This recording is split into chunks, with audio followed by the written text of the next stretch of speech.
Witajcie, kujawsko-pomorska e-Szkoła. Język niemiecki za nami, a teraz, cóż, język angielski. Moi drodzy, jest z nami Aleksandra Kowalska, która przygotowała dla Was jaki temat? A my dzisiaj będziemy rozmawiali o tak zwanym życiu społecznym. To jest taki temat, słuchajcie, który my rzadko, że tak powiem, zgłębiamy, a on tam w katalogu tematów jest, to jest życie społeczne. Ja dzisiaj się skupię tylko na jednym aspekcie, na przestępstwach, przestępcach i prawie. O żadnych innych rzeczach nie będziemy mówić, a to już i tak jest spore rzeczy do omówienia.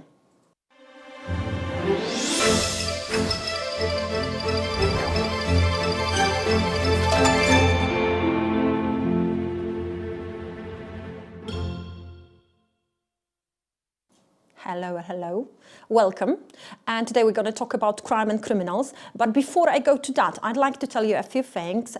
Namely, I'd like to tell you about changes that will affect your exam.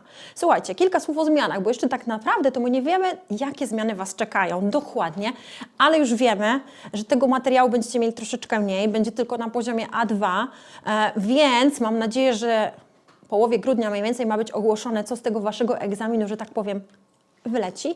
Będziecie mieli też mniej 5 punktów do zdobycia, tym samym troszeczkę więcej czasu, więc mam nadzieję, że wszystko pójdzie nam świetnie, świetnie się przygotujemy i nie będzie żadnych problemów. Przypominam, że jak macie jakieś pytania, możecie pisać i pamiętajcie, że bardzo dużo lekcji jest na kanale e-Szkoły na YouTube.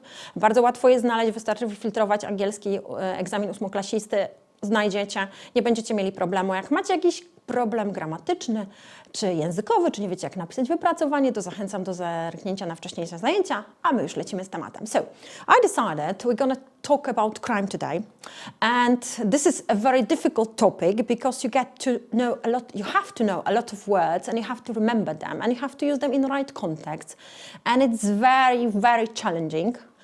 But you should know something from grade 7. Powinniście coś pamiętać z 7 klasy, bo tam też coś o przestępcach i przestępczości jest i mam nadzieję, że pamiętacie. To zacznijmy sobie od tego. So first, we're going to talk about crimes and criminals, as I mentioned, and let's look at the first set of words. So I've organized it this way that we have the first thing on top of the table is the name of the crime. Then you've got the person who commits this crime, and then you've got the verb that we use to talk about this crime. Okay, so let's look at the first one. So as I mentioned, the first one is very general. Crime, przestępstwo, criminal, przestępca, commit a crime, popełnić przestępstwo. Bardzo fajnie sobie zapamiętać to wyrażenie, bo ono jest najbardziej ogólne i będzie nam pasowało w sumie wszędzie, prawda? Okay, burglary. Burglary is a very vicious act when somebody enters your house or your car using some kind of hard tools or breaking a window or kicking the door, it's called a burglary, włamanie. The person who commits a burglary is called a burglar. And the action of actually getting inside your house or getting inside your car, it's called to burgle. You can also use the word break into. Można też zastosować break into, mówiąc o włamaniach, ale będziemy o tym mówili wtedy, kiedy będę mówiła o czasownikach frazalnych używanych przy przestępczości, bo to też przygotowałam. Okay, next one. Murder. You know what murder is, right? Murder is the act of killing somebody, taking away their life, and it's the worst crime ever. The person who commits this crime, who kills somebody, is called a murderer, and the action he does is called murdering. So a murderer murders somebody. Okay, so let's look at the pictures, which I've taken from the pages you can see of. Obviously, this picture represents a burglar. You can see a burglar breaking into somebody's house, getting in through a window. And this one is this is a crime scene. You've probably seen it loads of times in many TV series and in films. This is a drawing of a body that has been there before, and you can see even some blood. Very scary, but we have to know the words. Okay, the next sets of words, it's slightly less severe. The first crime is robbery. Robbery is, for example, an action of taking away money or some other valuable things from a shop, from a bank, from any other place where people keep their most precious things, okay? It's different than stealing because actually robbers usually use guns. They come into the building, to the bank, or to a shop, threaten the shop assistant or bank clerks, and rob the place. So the crime is called robbery. The person who commits this crime is called a robber. And the action is called robbing. So to rob somebody or to rob a place, okay? Next one is shoplifting. You probably can put two and two together, and you know that shoplifting is connected with shops. So you lift, kind of, take away some things from the shop. Shoplifting is basically stealing something from a shop, usually when nobody is looking, without any guns, without any threatening, without using any weapons, any knives, anything. Some shoplifters just go inside a shop and try to steal secretly some things from the shop. So a person who commits a crime of shoplifting, it's called a shoplifter. And the action they do is stealing or shoplifting. So they steal or shoplift things, okay? Next one is a more general term again. It's theft. Theft is taking away somebody's property without their approval, without them saying, okay. Kradzież. A person who commits theft is called a thief. And the action they do is stealing, right? They steal things from people, from places. So let's look at the pictures. So any idea what kind of crime is that? Obviously, you can see a masked robber there, right? So this is called a robbery, probably in some bank. The guy wants some money from poor bank clerk. Now, in this picture, you can see a woman who is trying to hide something in her handbag. And probably it's not exactly a thing that she paid for, so she is a shoplifter, and she's committing the crime of shoplifting.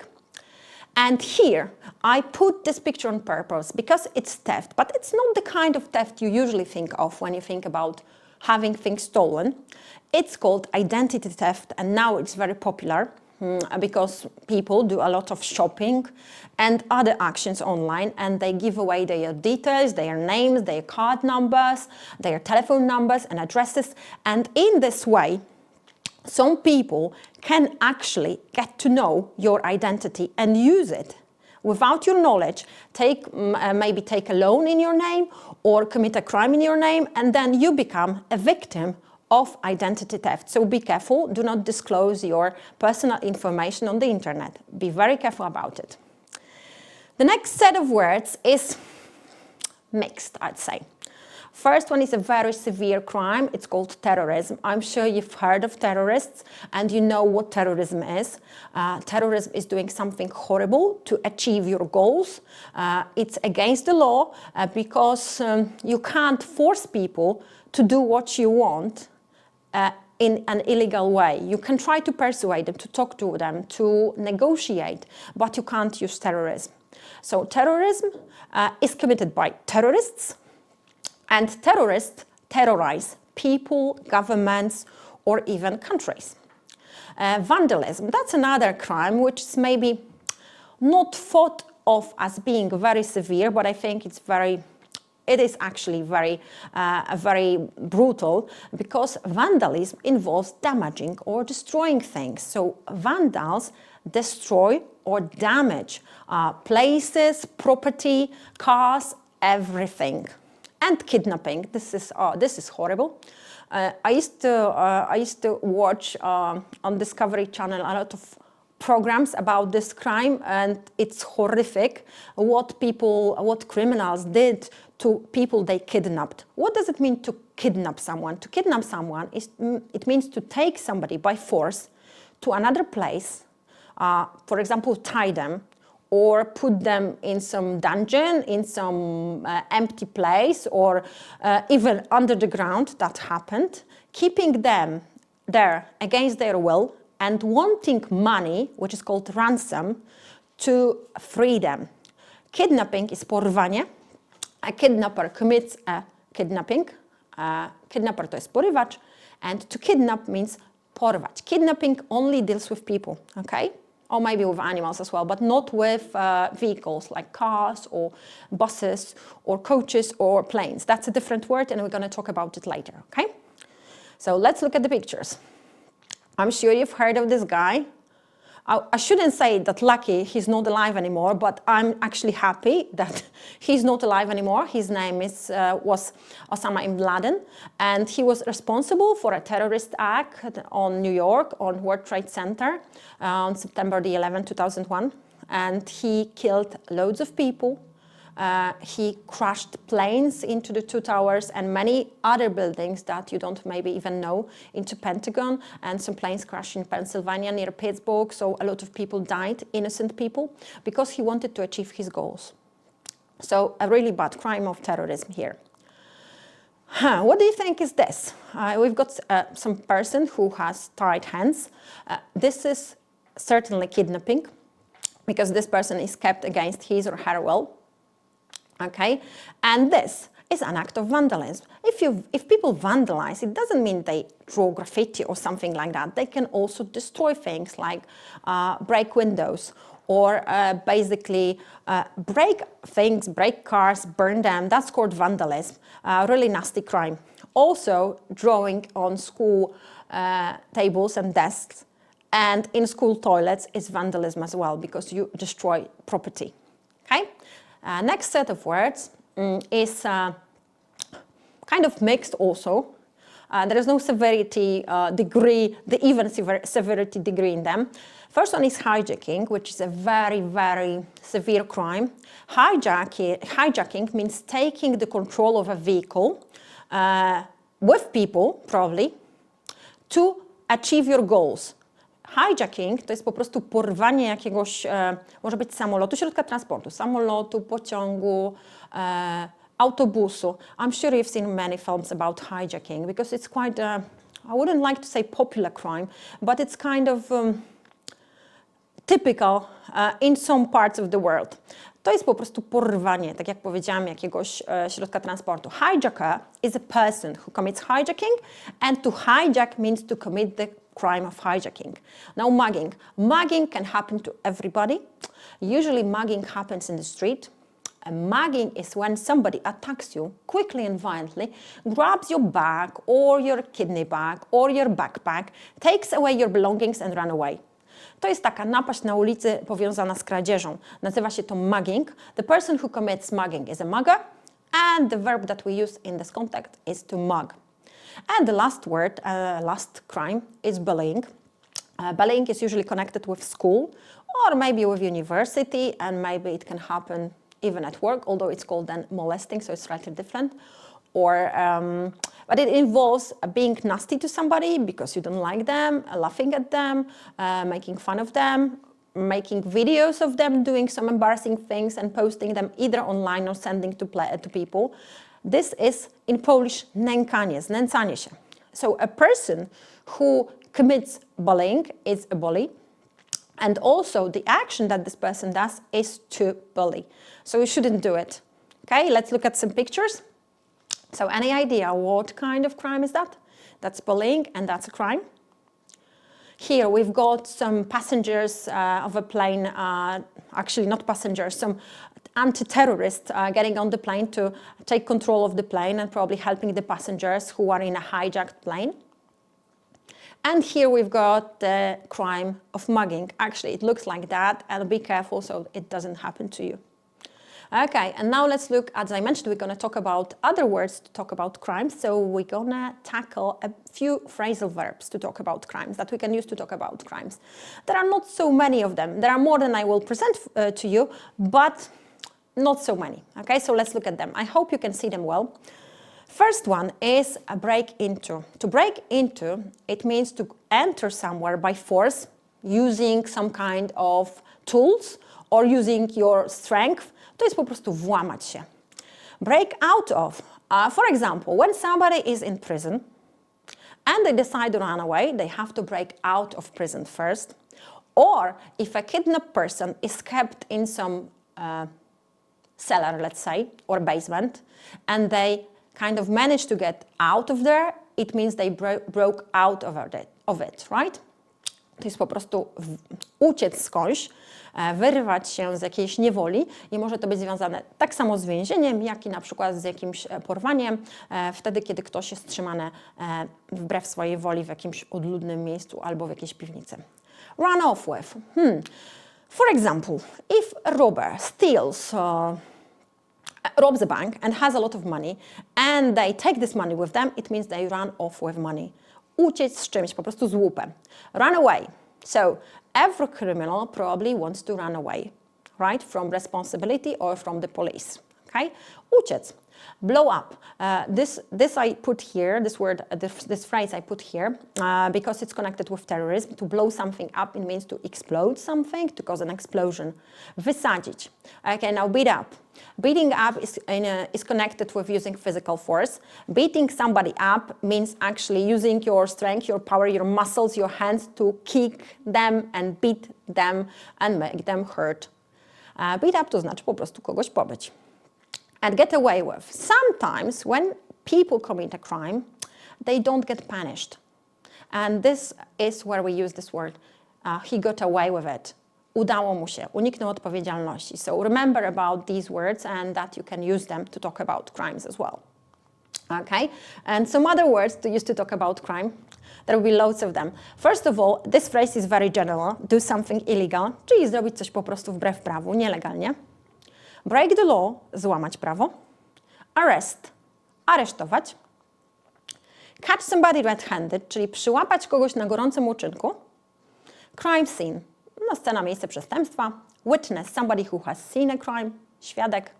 Victim, somebody who has been kind of a part of the crime and they were kind of affected by this crime. Ofiara. Carry out an investigation, that's what police does. If they want to check who did something wrong, something against the law, they carry out an investigation, czyli przeprowadzić śledztwo. To question somebody. Police, when they carry out an investigation, they usually question witness and suspects. Question znaczy przesłuchiwać. Now we go to court, sąd. In court, there is a judge who is responsible for deciding if somebody is guilty or not and passing on a sentence, sędzia. And a judge can sentence somebody, for example, to 3 years in prison.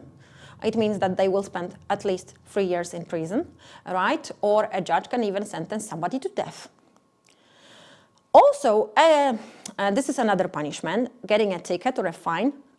To jest dostać mandat albo grzywnę. So this can be actually issued by a policeman or woman. Punishment is a general word that means kara. Accuse somebody of something is to tell, I think they committed a crime. Oskarżyć kogoś o coś. Trial. Trial is the actions happening in court before somebody is sentenced. To jest po prostu proces. Evidence is what the police presents and the prosecution presents as proof that a person committed crime, dowody. And act of violence is a general name, which means akt przemocy. Ok, i teraz słuchajcie, ja sobie przygotowałam dla Was zadanie, muszę się przesunąć, co prawda, żeby wziąć książkę. To jest, słuchajcie, zadanie, które ja sobie zaadaptowałam z książki takiej już bardzo starej wydawnictwa Longman, która była przygotowywana do egzaminu gimnazjalnego, do repetytorium. I Waszym zadaniem będzie dopasować prawidłowe reakcje A do E, które za moment zobaczycie, do pytań, które Wam przeczytam. Okay? Zerknijmy sobie na te reakcje. Ich będzie 5, a pytań będzie tylko 4.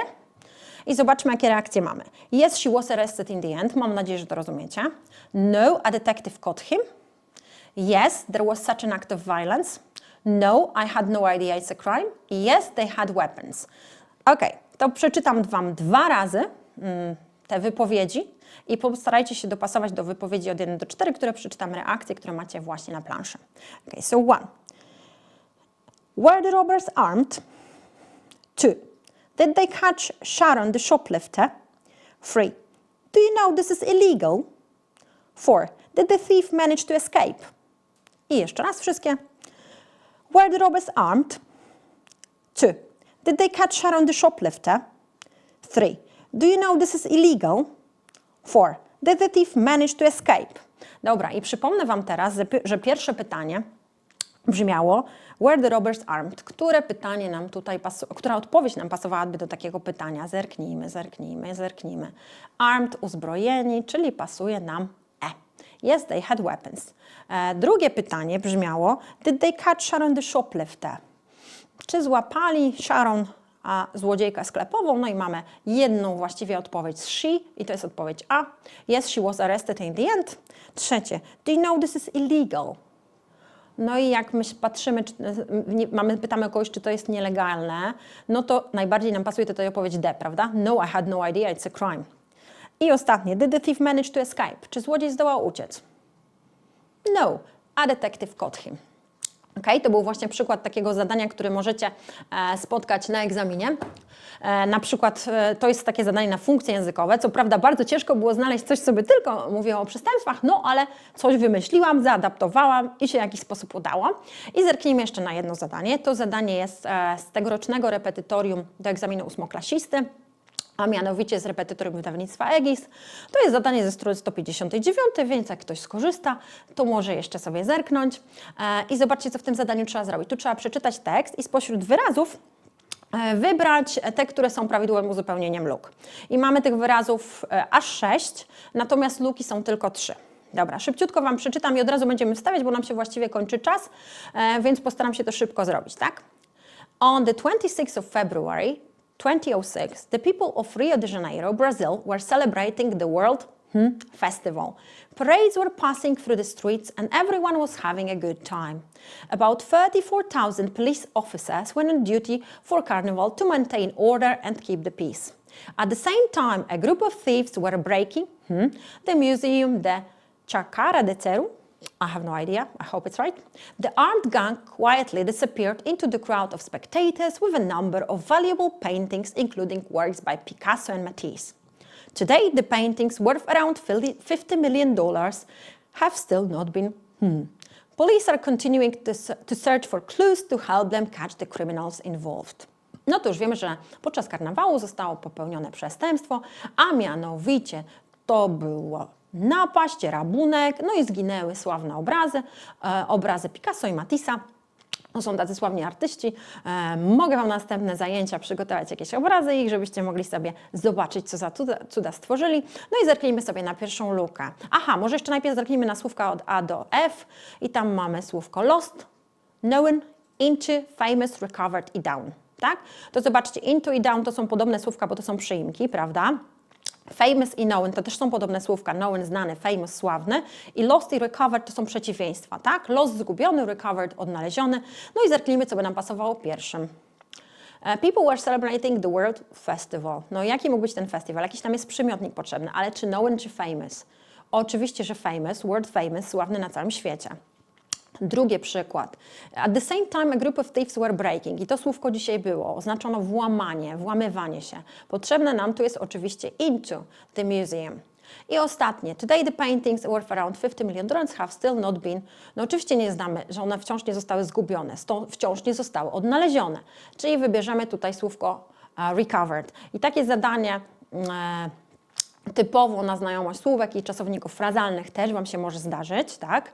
Więc pamiętajcie, że warto jednak słówek się troszeczkę uczyć. Okej, słuchajcie, to jest wszystko ode mnie na temat przestępczości i przestępstw, a za moment widzimy się w troszeczkę innym temacie.